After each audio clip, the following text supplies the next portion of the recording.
तो स्वागत है आप सबका फिर से सूफी ट्रैम्प हियर में। और आज बात होने वाली है मूवीज के ऊपर। एक बात जो हिमांशु भाई ने मुझे बताई उससे समझ में आया कि आखिरकार उस मूवी का नाम प्रोजेक्ट हेल मैरी क्यों था। क्योंकि अमेरिकन फुटबॉल गेम में क्या होता है, जब एकदम डेस्परेट हो जाते हैं लोग कि शायद सब तुक्का फिट हो जाए, तो एकदम दूर से बॉल मारी जाती है कि सबको क्रॉस करते हुए पहुंच जाए गोल पर, एक उम्मीद के साथ। तो शायद ये प्रोजेक्ट हेल मेरी नाम इसलिए था कि इंसानी कौम जब मरने वाली थी तो एक दूर की किक मारी गई थी कि शायद इंसान जी जाए। इसी के ऊपर पूरी मूवी थी। और मूवी कैसी बनाई गई, क्या डायसेक्शन है, कैसे हिमांशु भाई अपने एक्सपर्टीज के साथ उस पर बहुत सारी बातें होंगी। तो मूवी में थोड़ी साइंस की बातें होंगी, थोड़ी बातें होंगी थिएटर की, और थोड़ी बात ये होगी कैसे हीरोज जर्नी कंप्लीट हो रही है, जैसे आपने देखा होगा। तो मूवी चालू करते हैं, मूवी की बात चालू करते हैं। यार हिमांशु भाई, म्यूजिक। तो वीडियो शुरू करने से पहले एक अपडेट दे देता हूं। जब तक ये वीडियो मैंने बनाई थी तब तक मैंने शो का अनाउंसमेंट नहीं किया था, मगर अब शो का अनाउंसमेंट हो चुका है। दिल्ली और जयपुर में शो है। दिल्ली मतलब नोएडा में है, दिल्ली एनसीआर कहते हैं उसे। तो दोनों की टिकट अब लाइव हो चुकी है। दिल्ली वाली शो यानी कि नोएडा वाले शो की टिकट है बुक माई शो पर, और जयपुर की है डिस्ट्रिक्ट पर। दोनों के लिंक मैंने डिस्क्रिप्शन में डाल दिए, तो ज़रूर जाके चेकआउट कर लेना। दिल्ली में जो अर्ली बर्ड्स है वो सब 2-3 ही रह गए हैं, तो वो ख़त्म हो जाएगा। आना यार शो देखने। आजकल मैं इंटरनेट पे बहुत गंदी बातें चल रही है, देख रहा था मैं। बहुत डीएम्स आते हैं कि यार 370 रुपये की बिरयानी हो गए और ये सब, इतने में तो ये आ जाएगी वो आ जाएगी। इस टाइप के स्टैंड अप जो दुनिया में करते हैं लोग, मतलब मैं आर्टिस्ट की बात नहीं कर रहा, लोगों की बात कर रहा हूँ, कि कहीं ना कहीं डीप डाउन वो अजीब सी बकवास सुनना चाह रहे होते हैं। आई डोंट नो वाई, मगर सोचना हमें ही पड़ेगा क्योंकि हमें ही बनाना है, हमें ही देखना है कि कौन सा कंटेंट क्या है। खैर बहुत सारी बकवास हो गई। वीडियो में आगे बढ़ते हैं। उम्मीद है आपको वीडियो ये वाली पसंद आएगी, बहुत लोगों ने कहा था। मगर प्लीज़ टिकट बुक कर लेना। एक अलग टाइप का शो है जिसमें सब कुछ है। महाभारत है, मेरी माँ की कहानी है, साइंस है, फिलॉसफी है, बहुत कॉमेडी है। वो सारे जोक अगर मैंने रिलीज़ कर दिए तो मैं जेल जा सकता हूँ। बस इतना समझ लेना। तो मिलते हैं दिल्ली और जयपुर में, यानी नोएडा में। धन्यवाद, जय हिंद।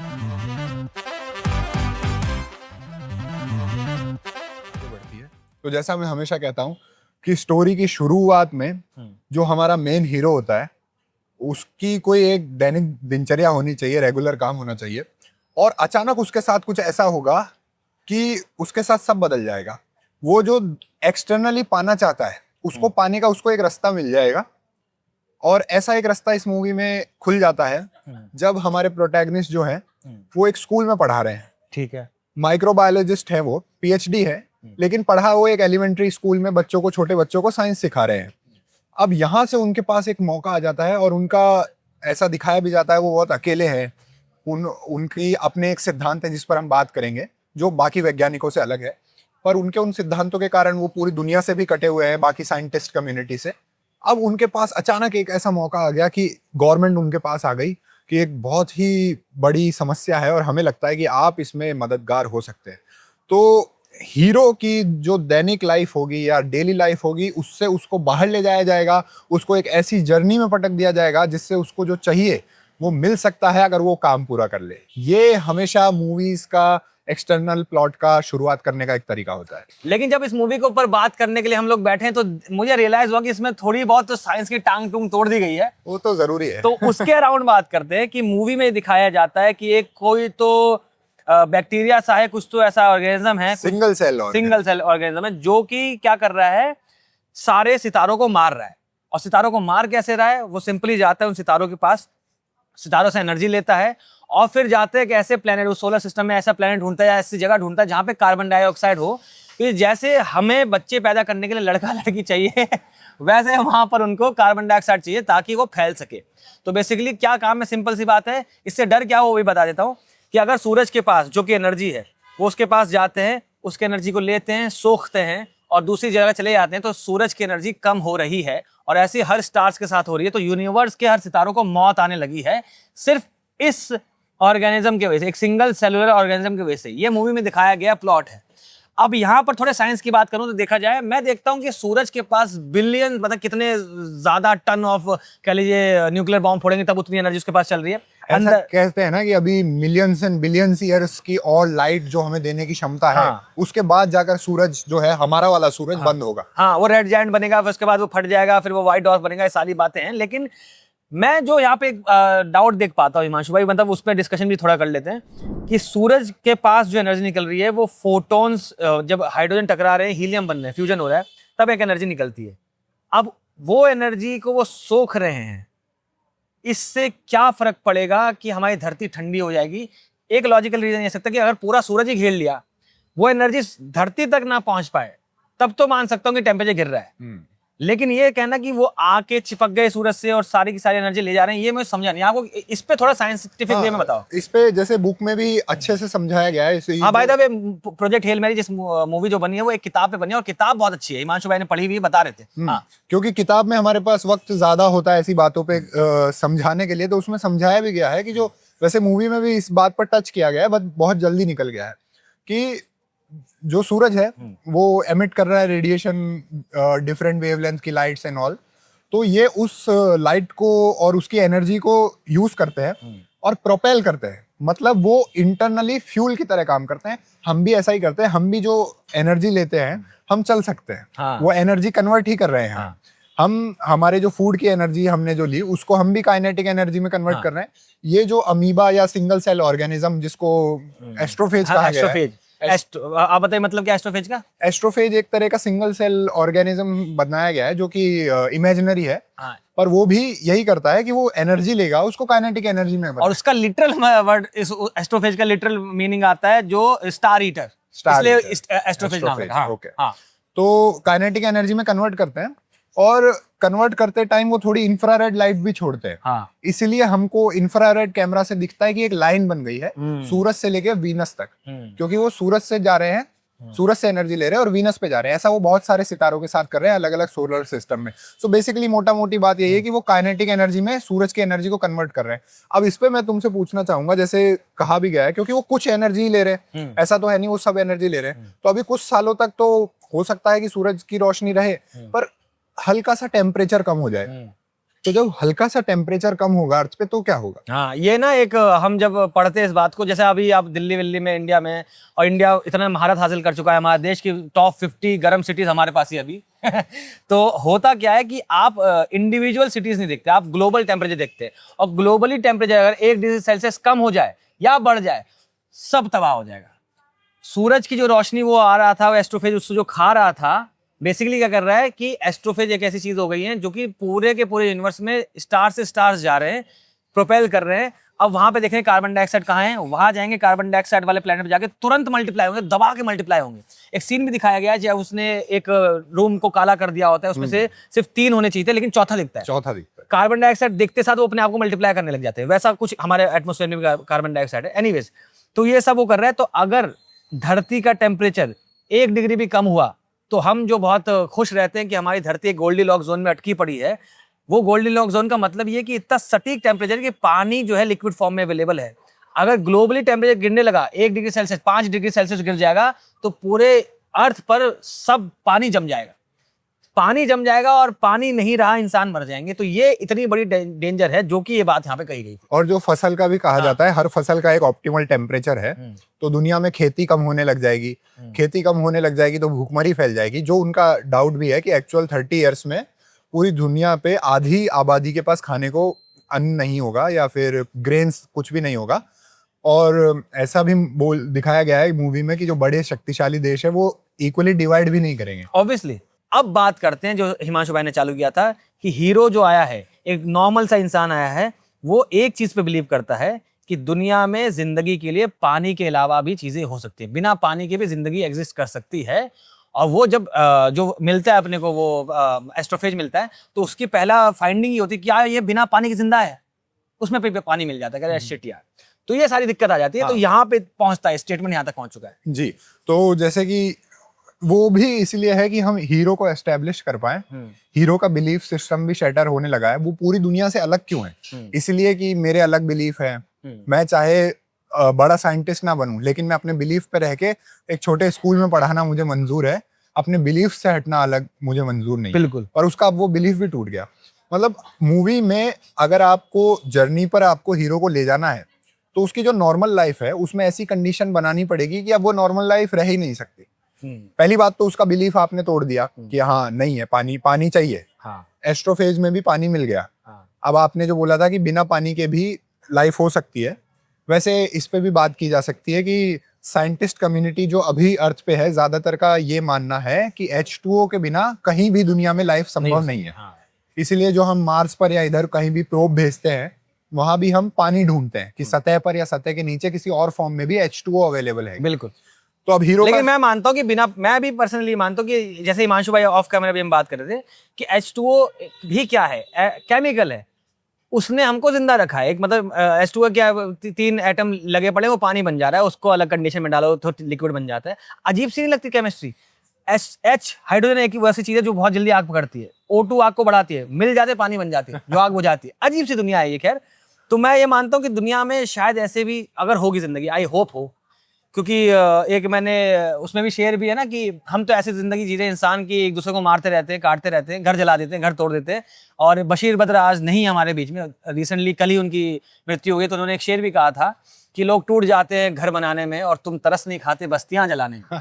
तो काश ऐसी जिंदगियां हो जो पानी पे ना जिए लेकिन जो समझदारी से जिए। तो ये मैं भी मानता हूँ कि बिना उसके जीते हैं। जी। तो हमारी हीरो की कंडीशन सेट हो चुकी है। अब हीरो को आगे प्रोपेल करने के लिए जरूरी होता है कि उसके नॉर्मल वर्ल्ड से उसको ऐसी दुनिया में भेज दिया जाए जहां पे उसको जाना पड़ेगा जर्नी पर और कुछ सीखना पड़ेगा। हमारा वांट हमने एस्टेब्लिश कर दिया, उसके कोई दोस्त नहीं है और वो साइंटिस्ट कम्युनिटी से अलग थलग है। अब हमारे हीरो का एक्सटर्नल वांट जो है, एक्सटर्नल वांट क्या होता है कि एक्सटर्नली या फिल्म के प्लॉट में हीरो को जो चाहिए, सो हमने वो एस्टेब्लिश कर दिया। उसको दोस्ती चाहिए, उसको चाहिए कि मुझे भी जाने लोग, मेरे भी कोई, उसका कोई परिवार नहीं है, तो ये उसका एक्सटर्नल हो गया। बट हीरो को जर्नी पर जब भेजा जाएगा तो कुछ ऐसा होगा जिससे उसको इंटरनली क्या है वो अचीव हो जाए। अभी हमको एस्टेब्लिश नहीं किया गया है, आगे चल के हम मूवी में एस्टेब्लिश करेंगे कि इंटरनल क्या है उसका। कि मुझे चाहिए से ज्यादा अच्छा है मैं किसी के लिए क्या कर पाऊं। बिल्कुल, ये उसका इंटरनल आगे आएगा जी। इस मूवी में बाद में आता है। तो अभी वही है, यहाँ तक हम पहुंच चुके हैं। अब हम देखते हैं कि भैया चलो बेटा निकले, हम चलते हैं, क्योंकि हमने ऑब्जर्व किया एक बहुत सितारों के परे एक ऐसी दुनिया है जहां पर ये एस्ट्रोफेज नामक जो बीमारी है ये अचानक से उस स्टार को मार नहीं रही। पूरे यूनिवर्स में सिर्फ एक स्टार बचा है जहां पर ये चीज नहीं हो पा रही है। वो प्लेनेट का नाम क्या था? टाउ सेटी। टाउ सेटी प्लेनेट का नाम था, वो स्टार का नाम था? हाँ, टाउ सेटी स्टार का नाम स्टार है। का नाम था। वो एक दूसरे प्लेनेट पे जाते हैं जो टाउ सेटी के सोलर सिस्टम में है, और उस प्लेनेट के पास जाके उनको ऑब्जर्व करना है। क्योंकि उनको वो लाइन जो है पेट्रोवा लाइन उसको कहा गया है, जो हमने बात करी कि वो जब काइनेटिक एनर्जी छोड़ते हैं तो कुछ एनर्जी इंफ्रारेड लाइट के रूप में छोड़ देते हैं। तो वो जो इंफ्रारेड लाइट से वो लाइन देखते हैं कि ये स्टार है और ये प्लेनेट है। जैसे हमारे सोलर सिस्टम में सन से लेके वीनस तक वो लाइन थी, वैसे टाउ सेटी से वो दूसरा जो प्लेनेट है जहाँ पे उनको रॉकी मिलेगा, वहां तक वो लाइन है। पर ये टाउ सेटी जो है उसकी जो पावर है वो उस रेट से कम नहीं हो रही, या बहुत उसका बैलेंस में मतलब कि वो उसके सोलर सिस्टम में जो प्लेनेट है कुछ तो उसके पास ऐसा है जो कि उस सितारे को मरने नहीं दे रहा है। तो अपने पास अब गोल के लिए, वही जो नाम पड़ा है प्रोजेक्ट हेल मैरी, लोग इसको मजहब से रिलेट करते हैं, शायद क्रिश्चियन मजहब से, कि हेल मैरी की बात हो रही था उसके बारे में हो, लेकिन वो फुटबॉल वाले गेम याद रखिएगा। अब सबने मिलके एक तुक्का मारा है कि भैया अपने पास मान लीजिए 10 सेकंड बचे हुए हैं, आप किक मारते हो, काश वो 10 सेकंड के अंदर किक वो सबको हटाते हुए, गोलकीपर को हटाते हुए गोल लग जाए। तो आपने वही गोल मारा है, आपने पूरा का पूरा एक सिस्टम बनाया, साइंटिस्ट जोड़े जो इस बात के लिए तैयार है कि वो वापस कभी नहीं आएंगे। वो वापस जाएंगे, उनके पास एनर्जी इतनी ही होगी जो क्या नाम है, जो वहां से ऑब्जर्वेशन के बाद जो उनको रिजल्ट मिलेंगे, सैंपल मिलेंगे, वो वापस अर्थ पे भेज सके, इतनी एनर्जी उनके पास रहेगी बस। तो वो उन्होंने किक मार दी है। वैसे अमेरिकन फुटबॉल में किक नहीं, हाथ से मारते हैं। अरे हाँ, अमेरिकन, ये न्यूयॉर्क करके फिल्म आई थी, उसमें बहुत अच्छा था। अजीब सा लोग है यार, ये बताओ, नाम है फुटबॉल और फेंकते हाथ से। तो वो अजीब सी बात है। कॉन्सेप्ट वही है, उनको एकदम लाइन क्रॉस करते हुए पहुंचा देना है, क्योंकि ये लास्ट अटेम्प्ट है। जैसे कि लास्ट बॉल पे 6 चाहिए हमको क्रिकेट बस। तो अब एक और चीज सोचने वाली बात है, इंसान बहुत ही अजीब सी जीव है, समझदार इंसान। समझदारी एक अलग चीज है, जो तुम्हें खा रही है तुम उसका इस्तेमाल कर रहे। तुमने देखा कि ये बंदा, ये जो सिंगल सेलुलर है, ये एस्ट्रोफेज, ये सन की एनर्जी को इस्तेमाल करता है, तुरंत प्रोपेल करता है, मोमेंटम आता है। अब तो और जैसे ही इसको रोशनी मिलती है भागता है। तो सबसे पहले साइंटिस्टों के पास प्रॉब्लम थी यार, हमें पता है वो सोलर सिस्टम है, वहां पे स्टार पे ये चीजें होने वाली है, यहाँ पर टाउ सिटी प्लैनेट स्टार नहीं मर रहा है, एस्ट्रोफेज काम नहीं कर पा रहा है, लेकिन इतनी एनर्जी कहाँ से लाए, इतना पेट्रोल नहीं है, इतनी चीजें नहीं है। ट्रंप ने वैसी वो लगा दिया होगा कि भाई प्लीज तेल मेरा, एनीवेज मजाक की बात अलग है। तो उन्होंने क्या कहा कि यार ये एस्ट्रोफेज एनर्जी का इस्तेमाल करके प्रोपेल कर सकता है, और फिर अंधेरे कमरे में वही दिखता है कि जैसी रोशनी मिलती है वो भाग जाते हैं। तो इसका मतलब अगर हमने उसको सही टाइप से बूस्टर में बनाया, उन सारे के सारे ऑर्गेनिज्म जो हमने इकट्ठा करके ला दिया वीनस लाइन पे जाके, वो बात तो खैर उसको छोड़ो, हमने अगर रॉकेट के नीचे लगाया, उसको रोशनी दिखाएंगे, वो धन तरीके से भागेंगे और हमको खींच के ले जाएंगे। Yes. ये एनर्जी का सोर्स बना दी और वो निकल जाते हैं एक जर्नी का। अब थोड़ी मूवी के प्लॉट, उसमें मूवी हीरोज जर्नी के ऊपर बात करते हैं, कैसे मूवीज अभी सबको कवर करेगी। प्रॉब्लम स्टेटमेंट दिख गई है, मरने वाले सब लोग। एक मीडियोकर आदमी दिख गया जिसको शायद अब कुछ सीखना पड़ेगा या सिखाना पड़ेगा जब उसको रिटर्न करना है, जैसे हम बात करते हैं। ये सारी स्टेटमेंट आ चुकी है। अब देखते हैं मूवी बनी कैसे है हिमांशु भाई। तो हीरो का एस्टेब्लिश हो चुका है एक्सटर्नल वांट, यानी प्लॉट में उसको चाहिए कि उसका भी नाम हो या उसको लोग जाने, उसके साथ हो साइंटिस्ट कम्युनिटी।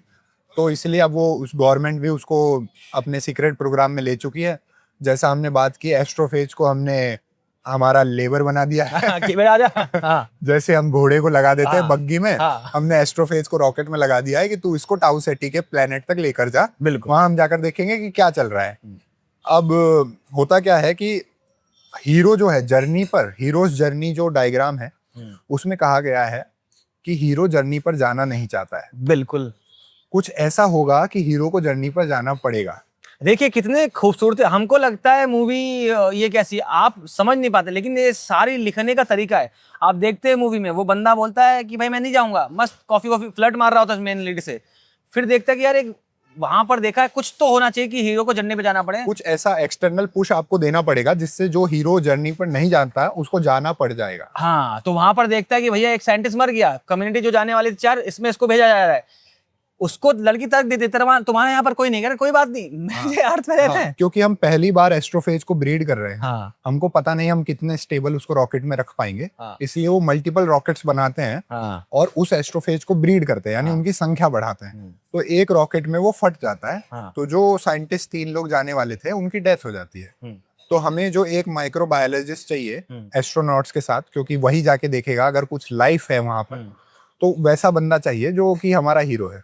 अभी इंटरेस्टिंग है कि जैसे मूवीज में उसको पुश करने के लिए या तो कुछ लालच दिया जाता है या कुछ ऐसा किया जाता है कि उसको जाना पड़ेगा। यहाँ इंटरेस्टिंग क्या किया गया है कि उसको बेहोश कर दिया गया है कि तू जा।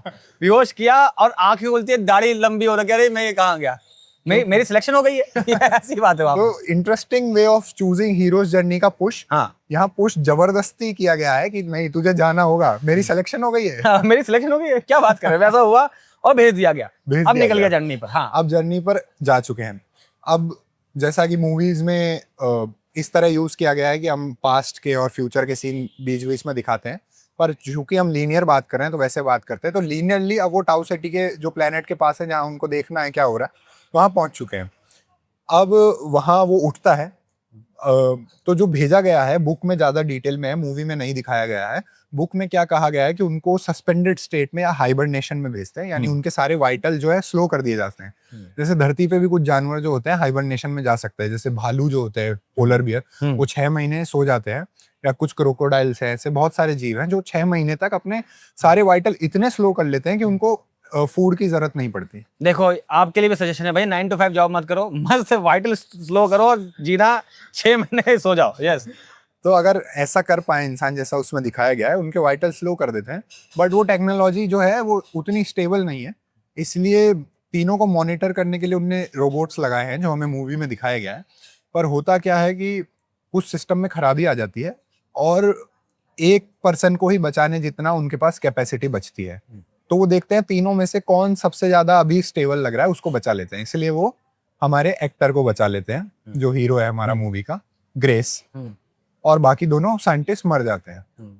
क्योंकि हीरो उठता है, फिर उसकी मेमोरी चली गई है जो धीरे धीरे वापस आती है। ये भी एक इंटरेस्टिंग तरीका है, क्यों हमने मेमोरी उड़ा दी, ताकि हम मूवी को फ्यूचर और पास्ट में इस तरह दिखा पाए। अगर हम वो नहीं दिखाते कि उसकी मेमोरी चली गई और मूवी हम वहां से शुरू करते, तो हम पास्ट का सीन कैसे दिखाते, बोलकर या कुछ ऐसा। बिल्कुल। हाँ।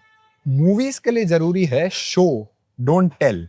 यस, तो ये बहुत जरूरी होता है। हाँ, कि आपको दिखाना है, बताना नहीं है। अब दिखाने के लिए क्या आइडिया अच्छा है, ये बहुत मूवीज में किया जाता है कि याददाश्त उड़ा दो, तो उसको याद आएगा तो हम पास्ट देख लेंगे। जब मैं मूवी देखने गया था हॉल पे, तो मुझे लग रहा था यार ये बंदा आया कैसे यहाँ पर, तब समझ में आ गया। अच्छा, इवेंचुअली जब मूवी खत्म हुई तब मैं भी उसके साथ आ गया, अच्छा ये यहाँ पे आया ऐसा। यस। ठीक है, उसके बाद अब हम उस प्लेनेट के पास पहुंच चुके हैं। वहां जाकर हम देखते हैं कि वहां तो एक और शिप है जो किसी एडवांस स्पीशीज की है, हमारी शिप से बहुत अलग है, किसी और मटेरियल की बनी हुई है। यानी हमें पता लग गया कि हमारे अलावा और यहाँ कोई और भी है। हाँ। अब वो हमसे कांटेक्ट करने की कोशिश करते हैं, तो इस पर हम बात करेंगे। जो उनको दूसरा जीव मिलता है रॉकी, हाँ। वो जिस प्लेनेट से आया है और जो शिप लाया है वो जेनॉन की बनी हुई है। तो जेनॉन जो है हमारे प्लेनेट पे सिर्फ गैस फॉर्म में है, हाँ। और वहां पे सॉलिड फॉर्म में है, जिसको हमारे एक्टर ग्रेस ने जेनोनाइट नाम दे दिया है, क्योंकि वो नया मटेरियल है हमारे लिए। तो हमें पता लगता है कि उसकी शिप जो है वो पूरी जेनोनाइट से बनी हुई है, और वो उसी एटमॉस्फेयर में जिंदा भी रहते हैं। हमारा एटमॉस्फेयर उनके लिए खराब है, उनका हमारे लिए खराब। उनका हमारे लिए खराब है। ये कितनी अच्छी मूवी चॉइस है कि आपने दो एक ऐसे, और ये पता है ये सिर्फ इस तरह की मूवी का नहीं है। अगर आप देखें किसी भी लव स्टोरी में भी या किसी फ्रेंडशिप स्टोरी में क्या किया जाता है, दो अलग दुनिया आती है, दो अलग पर्सनैलिटी दी जाती है। बिल्कुल। हाँ। जो हीरो होगा उसको वो पसंद नहीं होगा जो हमारी एक्ट्रेस को पसंद होगा, या जो फीमेल लीड है उसको, ऐसा दोनों साइड से होगा। या फ्रेंडशिप में भी दो लोग जो होंगे एक दूसरे से नफरत करते होंगे और धीरे धीरे उनकी फ्रेंडशिप की कहानी बनेगी। ये पर्सनल हो गए हम दोनों यहाँ पर। Yes yes. तो यहाँ उसका एक फिजिकल फॉर्म दे दिया गया है, पर आइडिया वही है। देखिए मूवीज जो होती है हमारे पास कुल मिला के 10-15 आइडिया ही है जो हमारे सालों से, हजारों सालों से एटलीस्ट चले आ रहे हैं। एरिस्टोटल ने पोएटिक्स नाम की किताब लिखी थी, उसमें मूवीज के कुछ तरीके बताए थे कि इस तरह से मूवीज बनती है। फिर शेक्सपियर ने कुछ प्लेस बनाए, आप जाके देखिए उनमें से किसी ना किसी प्ले से आप ये मूवी जोड़ सकते हैं, ऐसा होता है।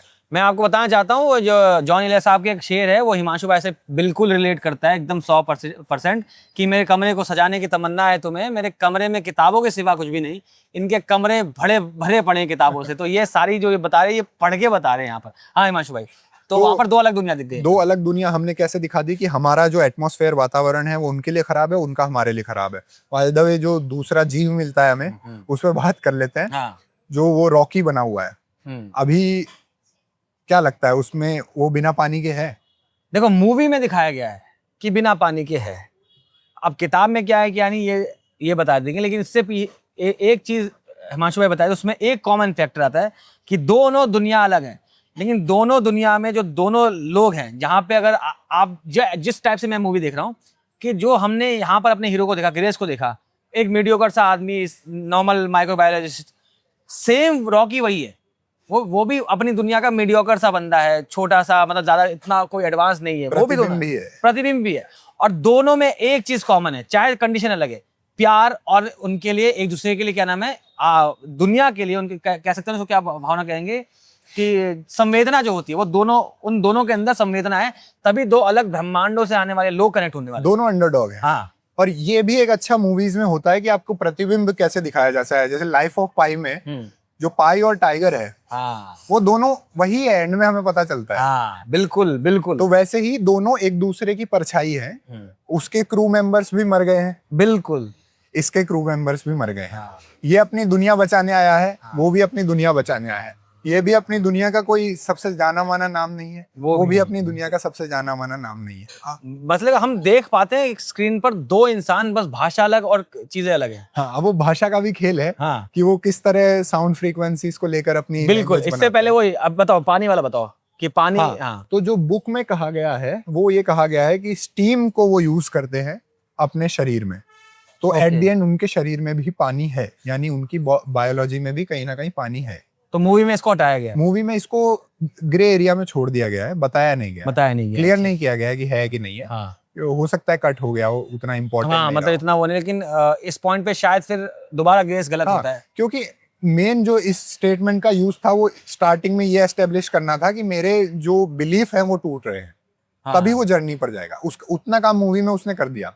बुक में क्योंकि हम एक्स्ट्रा चीजें लिखते हैं, पर मूवी में आपको जो भी रखना है वो इसलिए कि आप उस जर्नी को फॉलो कर पाओ। बिल्कुल ठीक है। अब इसमें जो हीरोज जर्नी में इसका आगे कोई यूज दिखता नहीं है, इसलिए उस बात को रखा नहीं गया।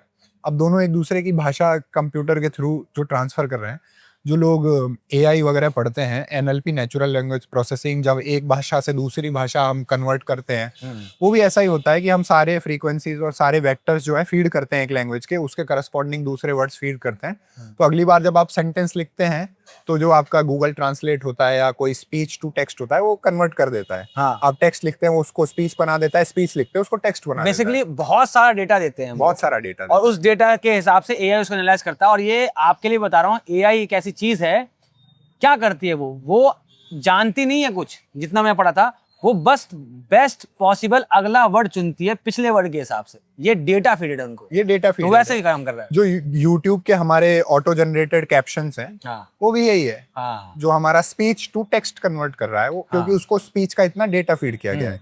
अभी हमारे मूवी में जो दोनों कैरेक्टर हैं उनको इतने वर्ड्स की जरूरत नहीं है, तो वो छोटे वर्ड्स पे ऐसा काम चला लेते हैं, और मूवी थोड़ी क्रिएटिव लिबर्टी भी लेती है कि इतनी आसानी से हम कन्वर्ट कर लेते हैं। क्योंकि हीरो ने तो मशीन में उसकी टुंग टुंग, जो उसकी गर्लफ्रेंड का नाम बहुत खूबसूरत सा था, वो ऐसे ऐसे करके बताता है, उसको कन्वर्ट कर लिया, हाँ ये तुम्हारी गर्लफ्रेंड है। लेकिन वहां पर आप देखो, रॉकी ने कोई मशीन नहीं बनाई है। रॉकी ग्रेस की बात कैसे समझता, मुझे समझ में नहीं आई। ग्रेस की बात, सॉरी, रॉकी की बात ग्रेस समझेगा, वो तो हमें पता है मशीन आ गई थी। तो ये यहाँ पे क्रिएटिव लिबर्टी दिखती है, जो मूवी में अगर हम बहुत डिटेल में जाएंगे तो ये होता है। लेकिन भाई मतलब वो नहीं है, मतलब मूवी दिखाती है कि दो दोस्त बनते हुए दिखाती है, अलग अलग दुनिया से आए हुए, और प्यार करते हैं। वो जो एंगल आता है ऐसे करा होता है उस रॉकी ने, और वहां पर उसके हाथ टिकाता है वो, कि एक क्यूब से उसमें शेप में वो बंदा आता है। अब देखा ना जाएगा, प्रेशर और टेम्परेचर सब अलग अलग है, क्या उतने छोटे से क्यूबॉइड में सो कॉल्ड उसमें कि रॉकी घूम सकता है क्या? इतना लॉजिक छोड़ देना चाहिए, वरना सही में किसी का बाप नहीं बोलेगा कगर है मुझे चुन चुन, इतनी अरज मेरी नहीं है किसी की कि तुम मुझे आगे खा जाओ। ये रोमांटिसाइजिंग होती है कई बात, तो उस पर वहीं छोड़ेंगे उसको। हाँ जी, उतना ही साइंस डालो जितना मूवी को आगे ले जाए। हाँ। एक बहुत अच्छी बात मैंने कहीं पढ़ी थी कि आपने जो इमेजिनरी वर्ल्ड बना दिया, आप उसमें कुछ भी रूल रख सकते हैं, बिल्कुल, बट आपको फिर वो रूल पूरी मूवी में फॉलो करने पड़ेंगे, फिर आप रूल नहीं तोड़ सकते। रूल आपका मन है, डिसाइड करो। हमने डिसाइड कर दिया हाँ वो बॉल में चल सकता है, पर आप बाद में ऐसा नहीं कह सकते कि वो बॉल छोड़ के बाहर आ गया। बिल्कुल, और जब वो आया तो वो जला और वो मरने के कगार तक पहुंचा। एक बार आपने इमेजिनरी जो रूल सेट कर दिया, ऑडियंस मान लेगी हाँ भाई इस दुनिया में ऐसा होता है। अरे मैंने एक रील रिसेंटली मैंने बनाई थी जो इंस्टाग्राम पे 40-42 मिलियन है, उसमें घड़ी से मैंने टाइम ट्रेवल करवाया था। तो जब मैं रील बना रहा था तो वो बोल रहा, सुफियान भाई मान लेंगे लोग? मैं कहा भैया तू मान, लोग मान जाएंगे, और मान गए लोग। लोग मूवी में मानना चाहते हैं, इसलिए वो बैठे हैं। हाँ। उनको पता है पर्दे पर हो रहा है, पर वो मानते हैं कि कोई गया है टाउ सेटी प्लेनेट पे। पर जब आपने उन्हें मना दिया, फिर आप वो मूवी के रूल मत तोड़िए। तो अभी जहां तक अब हम जिस पॉइंट तक आ गए, हीरोज जर्नी में कौन सा पॉइंट आता है कि जब दो लोग नए मिले हैं, वो हीरोज जर्नी के हिसाब से, जो आपने बोला कि हीरो जाना नहीं चाहता, एक जब हमने ग्राफ भी दिख जाएगा कि हीरो आता है, हीरो कहीं जाना नहीं चाहता, फिर उसको फोर्स करते जाने के लिए वो चले जाता है। तो ये कौन से पॉइंट पे आके हीरो जर्नी में ये चीज दिखानी चाहिए? हाँ, अभी हीरोज जर्नी में क्या होता है कि अब हीरो के सामने चैलेंजेस आएंगे। हाँ। 2 या 3 चैलेंजेस हम हीरो को देते हैं मूवी में, और हीरो को एलाइज मिलते हैं, यानी दोस्त मिलते हैं, दुश्मन मिलते हैं, और सॉर्सरर मिलता है। ठीक है। सॉर्सरर ऐसा पर्सन या कुछ होता है, या आपका मन भी हो सकता है, जो आपको कुछ गिफ्ट देता है। उस गिफ्ट का यूज करके जो आपका इंटरनल नीड है वो आप पूरा करते हैं। अभी हम वापस आते हैं एक्सटर्नल हमने समझा था कि साइंटिस्ट कम्युनिटी मेरे को भी जाने, मेरा भी नाम हो, और मेरी जो बात है वो रखी जाए, मेरे दोस्त हों, ये एक्सटर्नल नीड है। इंटरनल नीड क्या है? एम आई अ पर्सन जिसके साथ लोग हो सकते हैं, या can I do something for other? क्योंकि हीरो जाना भी इसलिए नहीं चाह रहा था ना कि मैं नहीं जा सकता भाई, मुझे करना है, मेरे को टेंशन नहीं, हाँ वो इंटरेस्ट नहीं। वो उसको बोलती भी है, वो जो डॉक्टर होती है, फीमेल जो लीड कर रही होती है, कि तुम नहीं जाओगे तो 30 साल में हो जाएगा, 30 साल में वैसे ही मर जाओगे। बोले 30 साल तो है ना। हाँ मैं चलूं। तो हीरो का एक्सटर्नल नीड क्या है कि भाई मैं तो जी लूं। इंटरनल नीड क्या आएगा अब? कि मैं खुद का बलिदान दे सकता हूँ। बिल्कुल। तो कोई सॉर्सरर जो होगा वो उसको ऐसा गिफ्ट देगा, उस गिफ्ट का यूज आप आगे करोगे, और ये हर मूवी में आप ढूंढ सकते हो। उसी गिफ्ट का यूज करके आप अपनी इंटरनल नीड पूरी करते हो। इस मूवी में आप समझ सकते हो, जो हमारा रॉकी है वो गिफ्ट देता है कि तुम्हारे पास धरती तक जाने का फ्यूल नहीं है, मैं तुम्हें फ्यूल देता हूँ। आगे इसी फ्यूल का यूज करके वो खुद की कुर्बानी देगा। ये बहुत जरूरी है। जो सॉर्सरर ने आपको गिफ्ट दिया है, उसी का गिफ्ट का यूज करना पड़ेगा आपको। वाह। और ये पता है, ये एक वरदान भी है कि आप इससे स्टोरी समझते हो, पर ये एक श्राप भी है, हाँ, जैसे इनके साथ लगा हुआ है। मैं नहीं देखता हूँ क्या चल रहा है हीरो जर्नी में, क्योंकि आपको पता चल गया कि उसने उसको फ्यूल दिया। हाँ। मुझे समझ आता है इस फ्यूल से कुछ तो कांड होने वाला है, इससे ये धरती पर तो नहीं जाएगा। धरती और कितना, मतलब ये मैं सोच नहीं पाता हूँ। मुझे जब मूवी देखा मुझे लगा ठीक है, इस बंदे ने बोल दिया, मतलब रॉकी ने बोला कि तू टेंशन ना ले, हम देखते हैं इस प्लेनेट में क्या चल रहा है, वो हम जाते हैं आखिरकार ये प्लेनेट जो ये टाउ सिटी वाला स्टार क्यों नहीं मर रहा, हम देखते हैं और हम तू वापस घर चले जाइयो, कोई नहीं, मेरे पास फ्यूल पड़ा है। तो अब मुझे लगा चले जाएगा भाई, कितनी अच्छी बात है। फिर जब देखते हैं कि जब वो उतरते हैं उस प्लेनेट पर, इतनी हार्श कंडीशन में उतरते हैं, प्रेशर ज्यादा होता है, ग्रेविटी पुल कर रही होती है। यहाँ पे थोड़ी ग्रेविटी की बात कर लेते हैं थोड़ी सी, कि आप एक सटीक स्पीड पे आ रहे हो। आप अगर सटीक स्पीड पे रहोगे तो क्या करोगे, आप प्लेनेट की ऑर्बिट करोगे। अगर आपकी स्पीड कम हुई किसी भी रीजन की वजह से, तो अब आप प्लेनेट का ऑर्बिट नहीं करोगे, बल्कि आप क्या करोगे, प्लेनेट पे जाके गिर जाओगे। तो वही होता है मूवी में, वो जाते हैं अपना सिक्कड़ फेंकते हैं उस ऑर्गेनिज्म पकड़ने के लिए। स्पीड बाय डिफॉल्ट किसी वजह से कम हो जाती है, इंजन टूट टाट जाता है, स्पीड कम हो रही होती है, प्रेशर ज्यादा होता है, तो वो गिरने लग जाता है। हाँ। अब क्या है, आपके पास बहुत कम टाइम बचा है कि एक आप मशीन, एक बटन दबाओगे फिर इंजन चलेगा कुछ कुछ, तो कि वापस आप इतनी स्पीड अटेन कर लो कि आप ऑर्बिट में आ जाओ, निकल जाओ। तो देखते हैं वहां पर सिंपल सी ग्रेविटी की बात थी, आपको एक मिनिमम स्पीड चाहिए तभी ऑर्बिटल स्पीड आती है, वो टूट जाती है, इसलिए वो गिरने वाले होते हैं। अब कंडीशन आती है कि इतनी स्पीड बढ़ जाती है, इतना प्रेशर लग रहा होता है, इतना गिर रहे होते हैं कि हीरो, इंसान का दिमाग उतना प्रेशर झेलने के लिए नहीं बना होता है शायद, और वो बेहोश हो जाता है, वो बटन दबा नहीं पाता है। फिर एक थम्स डाउन उंगली आती है उसको दबाने के लिए। हाँ, तो इस पे बात कर लेते हैं। वो प्लेनेट पे उनको क्यों सोचता है कि हमको नीचे जाना है। हाँ। तो उन्हें लगा कि शायद प्लेनेट पर कुछ ऐसा है जिसके कारण एस्ट्रोफेज मर रहा है। तो ऐसा क्या हो सकता है? लाइफ, क्योंकि लाइफ एक दूसरे को खाती है ना। हाँ। अर्थ पे भी बैलेंस क्यों है सारी स्पीशीज का, जो हम फूड चेन बोलते हैं, कि एक स्पीशीज दूसरी स्पीशीज को खा रही है। तो एस्ट्रोफेज को शायद कोई खा रहा होगा, ऐसा उनका बिलीफ होता है, जिसके कारण बैलेंस बना हुआ है। अब वो क्या है, उसके एटमॉस्फेयर के पास जाके उनको लाना पड़ेगा सैंपल, कि कुछ है क्या अंदर। इसलिए वो एटमॉस्फेयर के पास जाते हैं। जो सूफियान ने बोला कि आप स्पीड पर जाएंगे, जैसे हम पत्थर बांध कर घुमाते हैं, बिल्कुल। तो अगर हम एक सर्टेन स्पीड पे घुमाएंगे तो वो घूमता रहेगा, अगर हम छोड़ देंगे तो वो गिर जाएगा। बिल्कुल। वैसे उनका जो प्लेन है वो नीचे गिर सकता है। हाँ। अगर वो स्पीड कम ज्यादा या कुछ हुआ। और वो समझ चुके होते उस पॉइंट तक कि भैया उतरना तो पड़ेगा, क्योंकि ना किसी हम सफर ना हम नशी से निकलेगा, हमारे पाँव का काटा है भैया, अब तो हम ही से निकलेगा। और वो कूद जाते हैं। उसके बाद वो वहां पर बंदा आके रॉकी उसको बचा लेता है, खुद जल जुल जाता है। हाँ, ये वहाँ क्योंकि पे रॉकी का हमारा बात हो चुकी है कि जेनोनाइट में ही वो रह सकता है। हाँ। और हमारा हीरो जो है वो ज्यादा ग्रेविटी के कारण बेहोश हो गया है। हाँ। अब उसको हमको उस पे भी रखना है, जाके उसको ऑक्सीजन वगैरह मिले, वो रेस्ट करे। तो हमारा जो रॉकी है अपना जेनोनाइट छोड़ के बाहर आता है अपना बलिदान देने के लिए, और हीरो को बचाता है। हीरो बच जाता है, हमारा रॉकी भी धीरे धीरे रिकवर हो जाता है। पर हमें जो मिल जाता है कि जब उठता है हमारा ग्रेस, तो वो सैंपल में चेक करता है कि हाँ, यहाँ एक अमीबा है जो कि एस्ट्रोफेज को खा रहा है। अभी हमें क्या करना होगा, अगर हम इस सेम अमीबा को मल्टीप्लाई करें और ले जाएं धरती पे, और धरती से किसी तरह जो हमारी पेट्रोवा लाइन है वहां पर ले जाएं, तो ये खाने लग जाएगा। हाँ। तो अभी दोनों की, इसकी पॉपुलेशन सूरज की रोशनी से बढ़ रही है और कार्बन डाइऑक्साइड से बढ़ रही है, इसकी पॉपुलेशन इनको खा के बढ़ेगी। तो एक तरीके से बैलेंस अचीव हो जाएगा। मान लीजिए वो जो चींटियों की लाइन होती है, आप जाके पानी की लाइन बना दोगे बीच में कि आप भैया जा दो अलग अलग लाइन होगी। हाँ। तो बैलेंस बनने के लिए रेडी हो जाएगा। इतने में हमारा जो रॉकी है वो भी कॉन्शियसनेस गेन कर लेता है। अभी हमारा मूवी वहां तक आ चुका है हीरोज जर्नी में कि हाँ, अभी हीरो को लगता है कि कुछ सही हो रहा है। अभी ठीक। अभी कुछ ऐसा इंसिडेंट होना चाहिए मूवीज में कि लाइफ और डेथ का सवाल हो जाए, और जितना हमने सोचा था सब बिखरने लग जाए। तब जो हमारी हीरो की इंटरनल नीड होगी, हम उस पे आएंगे। बिल्कुल। तो दोनों ने डिसाइड किया है कि मैं तुमको सर्टेन फ्यूल दे दूंगा जिससे तुम धरती पे जा सकते हो। हाँ, ये बात थी कि उनने जो धरती पे पॉपुलेट किया होता है और रॉकेट बनाए होते हैं, वो इसी तरह के होते हैं कि हम आ सकते हैं, जा नहीं सकते वापस। हाँ, तो हाँ, एक जर्नी एक ही बार वाली है। हाँ, वन वे जर्नी है। हाँ। मरने का ही मिशन है। हाँ। अभी हमको समझ में आता है, यहाँ फ्लैशबैक में भी दिखाया जाता है कि हीरो तो जबरदस्ती आया था। हाँ। उसको बेहोश करके लाया गया था, वो कोई हीरो है नहीं। हाँ। पर अब उसके पास हीरो बनने का मौका है, इसलिए वो फ्यूल लेके और सैंपल लेके वापस जा रहा होता है। तभी जो है वो छेद कर देते हैं जो अमीबा है, जो कंटेनर में ले जा रहा होता है। ये कंटेनर रॉकी ने बनाए होते हैं, और रॉकी सारी चीजें जेनोनाइट से बनाता है। बिल्कुल। तो उसमें छेद हो जाता है। अभी हमको क्या लगता है कि क्योंकि जेनोनाइट में छेद हो गया और रॉकी की पूरी शिप बनी है जेनोनाइट से, जेनोनाइट से, यानी कि रॉकी की तो शिप खत्म हो जाएगी। तो अभी हमारे हीरो के पास चॉइस है, या तो अपनी लाइफ, और चॉइस हमेशा लाइफ और डेथ की होनी चाहिए, तभी मजा है, तभी उसका सच्चा जो किरदार है, कैरेक्टर है, वो निकलेगा। अदरवाइज तो क्या है, छोटी चॉइस, आप जितनी मूवी में छोटी चॉइस रखेंगे आपको मूवी पसंद नहीं आती है कि यार मूवी में मजा नहीं आया। क्यों?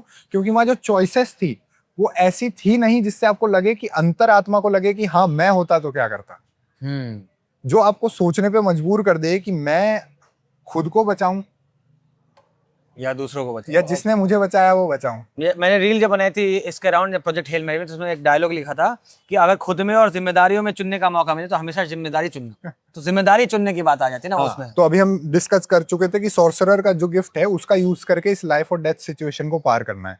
अभी हमारा सॉर्सरर और फ्रेंड सब रॉकी है इसमें, क्योंकि दो ही लोग हैं। तो रॉकी ने क्या दिया है? फ्यूल। अब मूवी में चॉइस क्या है? फ्यूल इतना ही है, या तो मैं धरती पे चला जाऊं या फिर मैं रॉकी की शिप को बचा लूं। क्या चुनेगा हीरो? यही मजा है बस। धरती पर सैंपल हम प्रोब से भेज देंगे और मैं जाऊंगा रॉकी को बचाने, चाहे हम दोनों मर जाएं, अब पर बलिदान दिया जाएगा। रॉकी को अकेला नहीं छोड़ूंगा। यहाँ उसकी इंटरनल नीड पूरी होती है। जैसे उसको साइंटिस्ट कम्युनिटी ने अकेला छोड़ा था और वो चाहता था कि वो मुझे ना छोड़े। यस। नीड क्या है? कि मैं ना छोड़ू। यस, वाह क्या बात है। नीड जो है उसके एक्सटर्नल से बहुत ऊपर होगी। कि अभी हीरो को चाहिए था कि लोग मुझे जाने, मेरा साथ दे। यहाँ क्या है? बस मैं, कोई जाने ना, मैं तो अकेले अंतरिक्ष में मरूंगा, दोस्त के लिए मरूंगा। वाह। तो ये निकल जाता है फिर अपने दोस्त को बचाने के लिए, जिसने उसको बचाया था। सॉर्सरर, ये मूवी का ये ग्राफ जो इनको दिखता है, अच्छी बात है, मुझे ज्यादा नहीं दिखता। मैं मूवी को बहुत एंजॉय करता हूँ। वो जाता है, पूरा फिल्मी सीन है, फिल्मी है ऑब्वियसली, कि ठकाता है, वो ढूंढता है रॉकी रॉकी, और रॉकी आता है और देखता है ऐसे थम्स डाउन। रॉकी आता है, दोनों गले मिलते हैं कि भाई मस्त। फिर एंड में हमें दिखाया जाता है कि दोनों रॉकी के एटमॉस्फेयर में या रॉकी के प्लेनेट पे हैं। वहां पे उन्होंने एक स्पेशल डोम बना दिया है, जैसे हम धरती पे बायोस्फीयर बनाते हैं अलग अलग फसलों को उगाने के लिए, वैसे उस इंसान को रखने के लिए उसके हिसाब से टेम्परेचर सेट कर दिया है पानी का। उसका डोम बना दिया है। आपको नहीं लगता अगर रॉकी अर्थ पे आता तो वो लैब जाता? मैं मेरे दिमाग में भी ये सेम थॉट आया था कि एंड में नहीं, जब मूवी चल रही थी कि ये शायद दोनों अर्थ पे चले गए, तो रॉकी को तो काट देंगे। रॉकी को ये साला पत्थर बोलता कैसे, खाता और निकालता एक जगह से कैसे? ये रिसर्च पॉइंट बन जाएगा वहां के। वही मैं चाहता हूँ, ऐसे समझदार लोग। ये मूवी का ह्यूमैनिटी पे भी कटाक्ष है। आप देखिए कि हमने उसको बिना उसकी परमिशन के भेज दिया। इंसान ने स्वार्थी होकर कि नहीं नहीं जाओ। फिर एंड में ये भी है कि उन्होंने क्या किया, उन्होंने तो डाइसेक्ट नहीं किया ह्यूमन को। बिल्कुल, ह्यूमंस ने अपने आदमी को मरने के लिए भेज दिया, एक अलग स्पीशी ने उसको जिंदा रखने के लिए एक डोम बना दिया। तो ह्यूमैनिटी को इस तरह कटाक्ष है। जो मूवी है जो मेटाफर्स का किस तरह यूज करती है। तो मूवी में जब आखिरी में वो दोबारा चॉइस आती है कि तुम चाहो तो दोबारा अर्थ पे जा सकते हो, तो उसमें फेस पे उसका एक्सप्रेशन अच्छा वाला आता है। अब पता नहीं वो, अगर मैं इंसान में वो होता तो मैं नहीं आता वापस, मैं मजा आ रहा है भाई यहाँ पर। लेकिन शायद उसको एक पॉइंट पे तो इंसान अपने जैसे इंसानों को देखना चाहेगा, तो शायद वो वापस निकल जाएगा। ये जो चॉइसेस छोड़ी गई है आपके पास, जैसे हम इंसेप्शन में बात करते हैं, जब हमने टोटम घुमाया, उसका गिर जाना या ना गिरना जरूरी है क्या? बिल्कुल, उसकी नीड पूरी हो चुकी है। वाह, यहाँ पे नीड पूरी हो चुकी, उसने अपने दोस्त की जान बचा ली। वापस गया नहीं गया वो आप दर्शक अपने हिसाब से सोच लीजिए। जो हीरोज जर्नी है वो कंप्लीट हो चुकी। ये हो गई ये मूवी, ये थी ये मूवी जिसको बाय डिफॉल्ट हमने थोड़ा अच्छे से दिखाया कि मूवी कैसे लिखी जाती है। साइंस की बात बताया जाए तो साइंटिफिक टर्म्स में थोड़ा मूवी को आज़ादी दे दो यार प्लीज़। अब बहुत ज़्यादा साइंस ले आएंगे तो एक ऐसा क्रीचर मिले जो एक ही जगह से खा रहा है, एक जैसे निकाल रहा है, अजीब सी बातें कर रहा है, जो हमें समझ जा रहा है, जिसके अंदर इतनी इंसानियत है कि भैया इंसान को काटा ना ले जाके। तो ये तो सारी बातें बकवास हो जाएंगी। लेकिन मूवी ओवरऑल बहुत अच्छी लगी थी यार मुझे। एक वो जो बात है ना, मूवी साइंस की मूवी ना रह के वो इंसान बनने की मूवी थी। मैं ये बोलता हूँ कि इंसान को इंसान क्या बनाती है, मूवी ने ये दिखाया है। अगर आप सही से समझेंगे तो साइंटिफिक टर्म्स में बात जाएंगे तो एक ऐसा स्पेसशिप जिसके पीछे में कोई प्रोपेलर नहीं दिख रहा, बहुत आराम से ग्लाइड मार दे रहा है, कोई सेंस नहीं मिलेगा। तो साइंटिफिक सेंसेस बहुत कम है। लेकिन ओवरऑल तब भी इतना ट्रॉमा बना देना दिमाग में कि यार देखो बहुत बड़ी बात है, सन मर जाएगा। सन क्या, दुनिया के हर स्टार मर जाएंगे, ये अपने आप में बड़ी बात है। और बहुत अच्छी मूवी बनाएगी, मुझे बहुत मजा आया। और कुछ बताना है हिमांशु भाई आपको इसमें? हाँ, मतलब जैसे साइंटिफिक अगर टर्म्स पे ही बात कर रहे हैं तो जैसे ये भी माना जाता है साइंटिस्ट कम्युनिटी में कि अगर हम बाहर जाते हैं तो हो सकता है probability of single cell life मिलने की ज्यादा है instead of developed life like us, इसलिए हमको एस्ट्रोफेज मिलता है या वो अमीबा मिलता है। तो ऐसा हो सकता है कि अगर हम बाहर जाए तो हमको सिंगल सेल ज्यादा मिले। एक फर्मी पैराडॉक्स आता है, उसमें ये भी बात होती है कि एक ना बैरियर है यूनिवर्स में। आप सोच के देखो, अगर आप किसी प्लेनेट पे जाते हो और आप वहां पे देखते हो, जाके निशानियां देखते हो कि यार यहाँ पर समझदार जीव हो सकते थे, और निशानियां दिख रही समझदार जीवों की, लेकिन कोई नहीं है। ये हमारे लिए डेंजर की बात ये है कि शायद एक पॉइंट पे समझदारी अगर बढ़ जाती है तो सबको खत्म कर देती। तो ये बात समझने वाली बात है कि यहाँ पर ये भी समझना है कि बाहर जाएंगे तो सिंगल सेल मिलना अच्छी बात है, मिल जाए तो ठीक है, कोई टेंशन नहीं है। ज्यादा बड़े सेल वाले मिलने की निशानियां मिल जाए और वो ना मिले, इसका मतलब भैया इवेंचुअली समझदारी इंसान को मार देती है, चीजें मार देती, ये बात है। ये साइंस की बात हो गई। जैसे मेटाफर्स की भी हम बात कर रहे थे, तो जो सन खत्म हो रहा है वो मेटाफर है, ह्यूमैनिटी खत्म हो रही है। अब एक इंसान ह्यूमैनिटी की ज्योति वापस जला पाएगा कि नहीं, तो वो जलाता है, वो अपनी कुर्बानी देता है दूसरे के लिए, यही ह्यूमैनिटी है। सन खत्म हो रहा है मतलब ह्यूमैनिटी खत्म हो रही है। वाह वाह। और कुछ हिमांशु भाई, बहुत मजा आ गया। आई थिंक हमने बातें कर ली, बहुत लंबी हो गई ये वीडियो। आई होप आपको पसंद आई होगी, तो आई होगी। और मैं आपको बताना चाहता हूँ, हिमांशु भाई का खुद का एक यूट्यूब चैनल भी है, हिमेंटॉनिक नाम रखा है इन्होंने, हिमांशु शर्मा नाम से मिल जाएगा। हम उस पर भी बात करते हैं। अभी वहाँ पर रॉकस्टार और तमाशा ये सारी मूवी बात होगी, यहाँ पे थोड़ी साइंस की बातें होती है, लेकिन प्लीज़ जाके चेकआउट करिएगा। मैं डिस्क्रिप्शन में डाल दूंगा इनके पेज का लिंक। जल्द मिलते हैं, धन्यवाद, जय हिंद।